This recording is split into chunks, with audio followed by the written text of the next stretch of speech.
यहाँ यव है, बिंग है, क्रोम है, इनमें से कौन सा नहीं है, ये प्रश्न पूछा गया है आपके प्रश्न संख्या 81 में। तो इसका उत्तर हो जाएगा बी। तो क्रोम है एक ब्राउज़र है। क्रोम क्या है? Chrome is a browser. Computer के प्रश्न आए हैं, Chrome is a browser. Clear? चलो भाई चलते हैं आगे। अगला प्रश्न है, मैन का एक उपकरण जो पहले भारतीय मंगल ऑर्बिटर मिशन में उड़ा था, मूल रूप से जो क्या था, तो मैन का था एक डी मास या द्रव्यमान था। ठीक है। निम्न में से कौन सा शैक्षणिक उद्देश्य के लिए प्रक्षेपित एक भारतीय विश्वविद्यालय उपग्रह नहीं है? तो 83 का उत्तर हो जाएगा डी सरल। 83 का उत्तर क्या हो जाएगा? डी, यानी कि सरल जो है ऐसा विश्वविद्यालय नहीं है। क्लियर?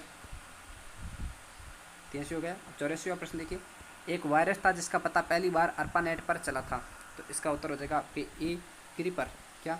क्रीपर का पता सबसे पहले ARPANET advance research projects agency network, जो विश्व का पहला नेटवर्क और अमेरिका की जो नेवी है उसने बनाया था। ठीक है। चलिए 85वां प्रश्न, सौर मंडल के बाहर भेजा गया प्रथम अंतरिक्ष यान था। सौर मंडल से बाहर भेजा गया प्रथम जो है अंतरिक्ष यान कौन सा था? तो इसका 85 का उत्तर हो जाएगा डी पायोनियर 10। पायोनियर 10 सौर मंडल के बाहर भेजा गया पहला अंतरिक्ष यान था। सौर मंडल के बाहर भेजा प्रथम अंतरिक्ष यान कौन सा था? पायोनियर 10। चलिए भाई अगला प्रश्न, सुपर कंप्यूटर के पिता किसे कहा जाता है? तो भारत में है विजय पांडुरंग भटकर, और वर्ल्ड का पूछा गया तो इसके हो जाएंगे सैमूर करे, जिन्होंने करे फर्स्ट सबसे पहला विश्व का सुपर कंप्यूटर था उसको बनाया था 1994 के अंदर सही बनाया था। चलिए भाई, एथेन जिसका आणविक सूत्र Su2H6 दर्शाता है। एथेन जिसका आणविक सूत्र दिया गया और कहा गया कि किसको दर्शाता है, तो इसका उत्तर हो जाएगा बी 7 सहसंयोजी आबंध को दर्शाता है। निम्न में से कौन सा उष्मागतिकीय रूप से सर्वाधिक स्थायी अपर रूप है? तो 88 का उत्तर हो जाएगा ए ग्रेफाइट। चलिए 89, निम्न में से कौन सा पॉलीएमाइड बहुलक है? पॉलीएमाइड बहुलक का पूछा गया है। 89 उत्तर हो जाएगा ए नाइलॉन 66। क्लियर? चलिए 90वां, चलिए निम्न में से असत्य कथन है, असत्य कथन कौन सा है? तो 90वें का उत्तर हो जाएगा डी सीएनजी जलने पर बहुत कम ऊष्मा ऊर्जा देती हैं, ये असत्य कथन है। क्लियर? 91, कठोर जल से कपड़े अच्छी तरीके से साफ नहीं होते हैं, क्यों नहीं होते हैं इसका कारण पूछा गया है। तो इसका कारण हो जाएगा सी साबुन धूल के कणों पर जुड़ने की बजाय लवणों के साथ अभिक्रिया करके स्कम का निर्माण करते हैं, इसका उत्तर हो जाएगा। चलो भाई चलो चलो चलो चलो चलो रे चलो चलो चलो चलो, ये कहाँ आ गए हैं हम, कहाँ आ गए भाई? हमें करना था 92वां प्रश्न पे आता था। 92वां प्रश्न देखिए, निम्न में से कौन सा रसायन विलियमसन सतत स्थिरीकरण प्रक्रिया के उत्प्रेरक का काम करता है? उत्प्रेरक का काम पूछा है तो 92 का आपके उत्तर हो जाएगा डी H2SO4। ठीक है। चलिए 93वां प्रश्न, 93वां प्रश्न देखिए, लैंड सल्फेट का रासायनिक सूत्र पूछा गया है तो 93 का उत्तर हो जाएगा सी PbSO4 लैंड सल्फेट का जो है रासायनिक सूत्र है। निम्नलिखित में से किसमें व्रतम बंद कौन पाया जाता है? 94 उत्तर हो जाएगा बी NH3 में व्रतम बंद कौन पाया जाता है? वह धातु जो कमरे के ताप पर द्रवावस्था में प्राप्त होती है, तो इसका उत्तर हो जाएगा क्या हो जाएगा?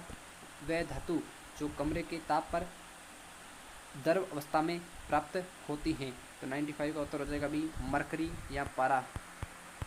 ठीक है। चलिए क्लोरोफ्लोरोकार्बन होते हैं, क्लोरोफ्लोरोकार्बन के बारे में पूछा गया तो इसका उत्तर हो जाएगा सी केवल क्लोरोकार्बन क्लोरीन और फ्लोरीन से बने होते हैं।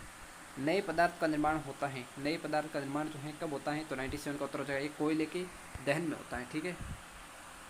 साइंस के 3 प्रश्न बचे हैं, उसके बाद मैथमेटिक्स स्टार्ट होगी। 98वां देख लीजिए, जब हम सेब को टुकड़ों में काटते हैं तो कुछ समय के बाद सतह का रंग भूरा हो जाता है, ये एक क्या है? ये पूछा गया तो इसका उत्तर हो जाएगा एक रासायनिक परिवर्तन है। क्या है? रासायनिक परिवर्तन है। सोडियम क्लोराइड के जलीय विलयन के विद्युत अपघटन के लिए सही कथन छांटिए। तो 99 का उत्तर हो जाएगा ए कैथोड पर हाइड्रोजन उत्पन्न होगी। 100वां प्रश्न, निम्न में से कौन सा उत्प्रेरण का प्रकार नहीं है? तो उत्प्रेरण का प्रकार कौन सा नहीं है, इसको प्रश्न पूछा गया तो उसका उत्तर हो जाएगा सी कृत्रिम उत्प्रेरण का प्रकार नहीं है। चलिए अब हम जो है आते हैं मैथमेटिक्स के प्रश्नों पर, और मैथमेटिक्स के भी 50 प्रश्न हैं, मैथमेटिक्स के भी 50 प्रश्न हैं। 50 हम साइंस और जीके के 50 और 50 हम साइंस के प्रश्न पूर्व में कर चुके हैं। इसकी PDF कहाँ मिलेगी? इसका अंत में मैं आपको लिंक दे दूंगा, बीच में एक वीडियो के अंदर आपको लिंक जरूर मिलेगी, उस लिंक पे जाकर के आपको जो है PDF इसकी डाउनलोड कर लेनी है। ठीक है दोस्तों, PDF भी आपको मिल जाएगी इसकी हमारे टेलीग्राम चैनल पे आकर के। टेलीग्राम पे PDF ले ले, प्रश्न को सॉल्यूशन देखने के बाद आप लोग फिर से उसे रिपीट कर सकते हैं। पेपर के साथ साथ इसके आंसर की भी आपको टेलीग्राम चैनल पर उपलब्ध हो जाएगी। बहुत जल्दी आपको दोनों की राजस्थान कर्मचारी चयन बोर्ड की ऑफिशियल वेबसाइट से पेपर प्लस आंसर की आएगी। कोई आपके सामने जो है झूठ मूठ का तरीका पेश करके हम कोई गलत आंसर की या गलत पेपर आपके सामने प्रस्तुत नहीं करने की कोशिश करेंगे। तो चलते हैं मैथ के प्रश्नों पर। हम स्टार्ट से ही मैथ्स का 101वां प्रश्न आया है जो आपके मेंसुरेशन को लेके है। तो देखिए, तो चलिए प्रश्न संख्या 101। 9 मीटर ऊंचे शंकु के आकार के टेंट के आधार की परिधि 44 मीटर है, इसके अंदर की वायु का आयतन क्या है? तो इसका उत्तर हो जाएगा डी 462 घन मीटर। 462 घन मीटर। अगला प्रश्न, यदि एक गोले के पृष्ठीय क्षेत्रफल का संख्यात्मक मान इसके आयतन के संख्यात्मक मान के समान हो तो गोले की त्रिज्या कितनी होगी? शंकु और गोले जो मेंसुरेशन का 3D वाला पार्ट है उससे लेकर बहुत सारे प्रश्न पूछे गए थे 2018 के अंदर। तो 102 का उत्तर हो जाएगा बी 3 इकाई। चलिए, एक घनाभागार कांच का डिब्बा 25 सेंटीमीटर लंबा, 20 सेंटीमीटर चौड़ा तथा 10 सेंटीमीटर ऊंचा है। कांच के डिब्बे का क्षेत्रफल है, कांच के जो डिब्बे हैं उनका क्षेत्रफल पूछा गया है। तो 103 का आपके उत्तर हो जाएगा सी 1900 वर्ग सेंटीमीटर। चलिए अगला प्रश्न 104 नंबर पे चलते हैं। 104 नंबर प्रश्न क्या कहता है? 104 नंबर प्रश्न, यदि एक घन के विकर्ण की लंबाई 4√3 है तो इसका आयतन क्या होगा? तो 104 का उत्तर हो जाएगा बी 64 घन सेंटीमीटर इसका आयतन होगा। एक घड़ी के घंटे की सुई 6 मिनट लंबी है और 90 मिनट में इस सुई द्वारा बनाए गए त्रिज्य खंड का क्षेत्रफल क्या होगा? जो 90 मिनट के अंदर ये घड़ी की सुई बनाएगी उस त्रिज्य खंड का क्षेत्रफल हो जाएगा 14.14 वर्ग मीटर। 14.14 वर्ग मीटर। 106वां प्रश्न, एक गांव की जनसंख्या प्रतिवर्ष 2% की दर से बढ़ रही है। यदि वर्तमान जनसंख्या 50,000 हो तो 2 वर्ष बाद गांव की जनसंख्या कितनी होगी? 2 वर्ष बाद कितनी जनसंख्या हो जाएगी आपकी, इसको लेके एक प्रश्न आपका 106वां पूछा गया। तो इसका उत्तर हो जाएगा 52,020 जो है 2 वर्ष के अंदर हो जाएगी। चलिए 7वां, संख्याओं के किस समुच्चय का माध्य, माध्यिका एवं बहुलक का मान समान होगा? माध्य, माध्यिका और बहुलक तीनों समान होंगे। किस संचय का, ऐसा पूछ रहा है। तो 107वें का उत्तर हो जाएगा बी ऑप्शन नंबर बी 1, 3, 3, 3, 5 इनका जो माध्य, माध्यिका और बहुलक समान होगा आप निकाल के देख सकते हैं। जिनको विश्वास नहीं है वो निकाल ले और क्या करें। 108वां है, sine square 53 degree plus cos square 53 degree upon sec square 37 degree minus tan square 37 degree इसका मान पूछा गया है। यानी कि sine theta plus cos theta upon sec theta minus tan theta इसका मान पूछा गया है 108वें प्रश्न के अंदर। तो इसका उत्तर हो जाएगा आपका बी, इसका मान हो जाएगा 1। चलिए कोस 45 बटा सेक 13 बटा कोसेक 13 इसका मान भी पूछा गया है 190 प्रश्न के अंदर। तो इसका उत्तर हो जाएगा आपका B option number 6 root of 6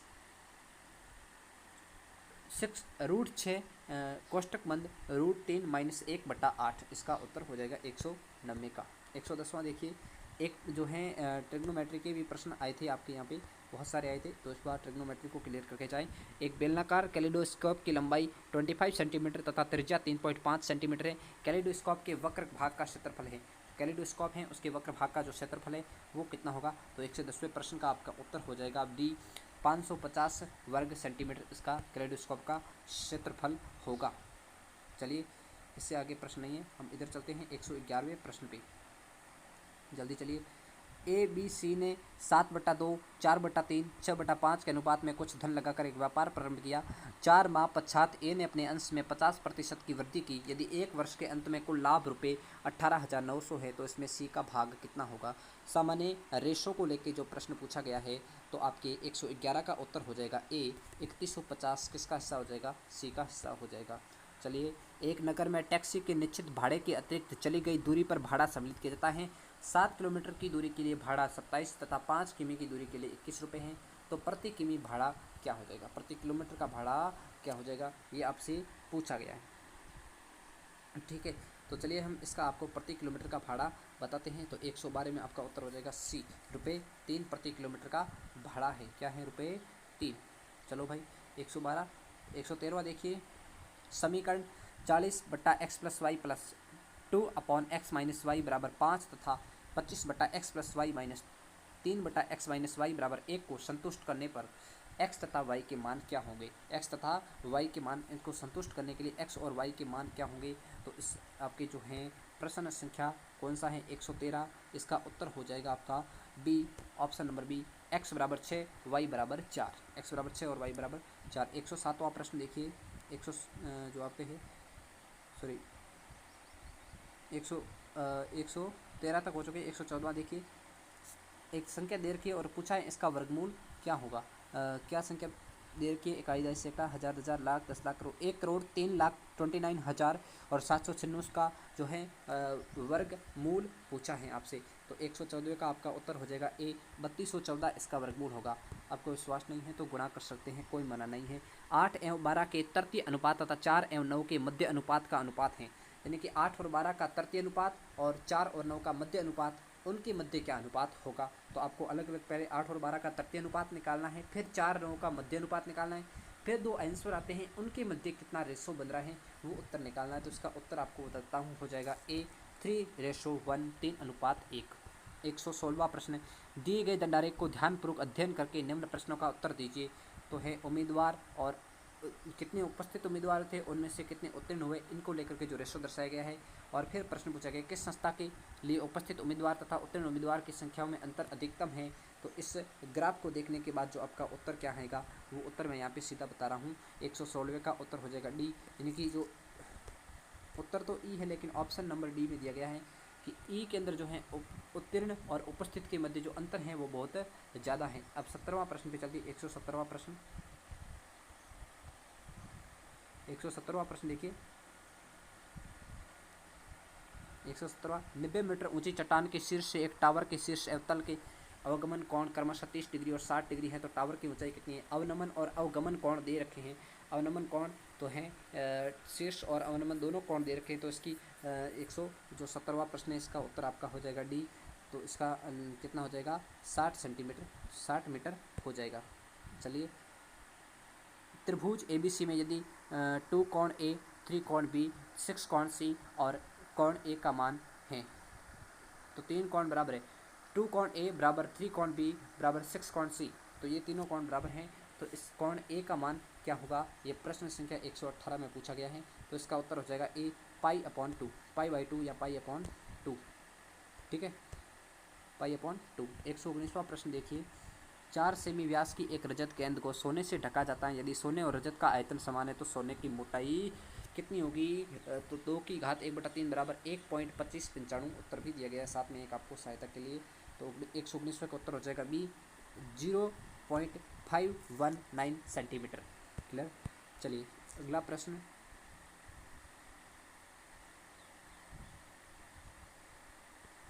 एक घन तथा घनाभ का आयतन समान है। घनाभ के आयामों का अनुपात 1:2:4 है। यदि ₹5 प्रति वर्ग मीटर की दर से घन तथा घनाभ की पॉलिसी की लागत का अंतर 80 है तो उनका आयतन है। तो 20वें का उत्तर क्या हो जाएगा। तो 20वें का उत्तर हो जाएगा ए, 64 घन मीटर। क्लियर। किसी घड़ी का अंकित मूल्य 720 है। एक आदमी उस घड़ी को 2 क्रमागत बट्टे प्राप्त करने के पश्चात 550.80 में खरीदता है। यदि पहला बट्टा 10% है, दूसरे बट्टे की दर क्या होगी। दूसरे बट्टे की जो है दर आपसे पूछी गई है इस प्रश्न के अंदर। तो 121वें का आपका उत्तर हो जाएगा, क्या हो जाएगा 121 का उत्तर हो जाएगा सी, यानी कि 15% की दर होगी। पहली दर 10% है तो दूसरा बट्टा कितना हो जाएगा 15% हो जाएगा।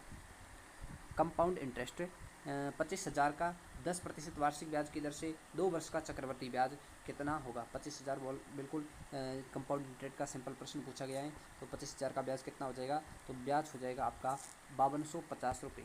क्लियर। अब हम चलते हैं 23वें प्रश्न पर।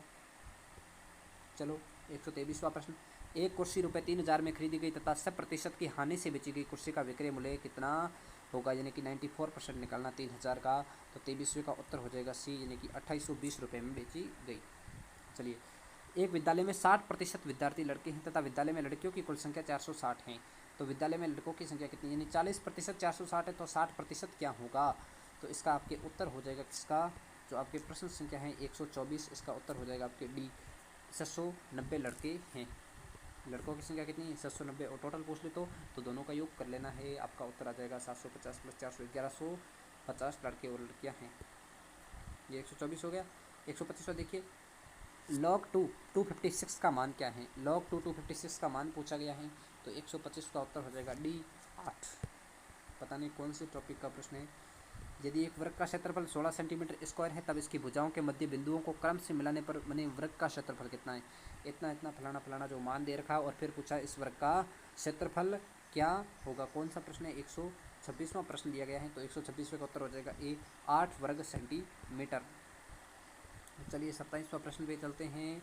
27वां प्रश्न आपके है बिंदु P के निर्देशांक, ये ज्योमेट्री का प्रश्न है। बिंदु P के निर्देशांक जो बिंदु A 4 और -5, B 6 और 3 को मिलाने वाली रेखाखंड 2:5 के अनुपात में विभाजित करता है, तो इसका उत्तर क्या हो जाएगा। कौन सा प्रश्न है आपका, प्रश्न संख्या आपका है 127 और उत्तर हो जाएगा डी, यानी कि 32/7 और -19/7, 32/7 और -19/7।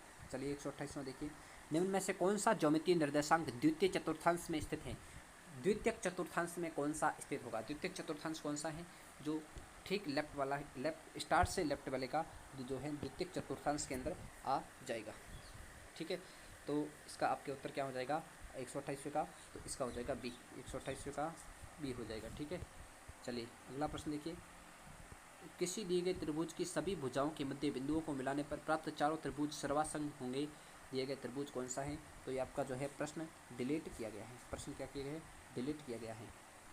प्रश्न था जो डिलीट हो गया है। चलिए आपका 129वां हो गया है। अब हम चलते हैं 130वें प्रश्न पे चलते हैं। 130वें प्रश्न पे चलते हैं सीधे ही। ABCD एक सम चतुर्भुज है। ABCD एक सम चतुर्भुज है जिसमें D से AB पर डाला गया लंब AB को समद्विभाजित करता है, तो इसका जो है सम चतुर्भुज का एक कोण है, तब सम चतुर्भुज का एक कोण क्या होगा। तो 30वें प्रश्न का उत्तर हो जाएगा C 16 डिग्री। कितना हो जाएगा 16 डिग्री हो जाएगा। क्लियर। चलो भाई, यदि x का 48% y के 80% के बराबर है तब x अनुपात y है। x अनुपात y क्या होगा, तो इसका जो है 131वें का उत्तर हो जाएगा D 5:3।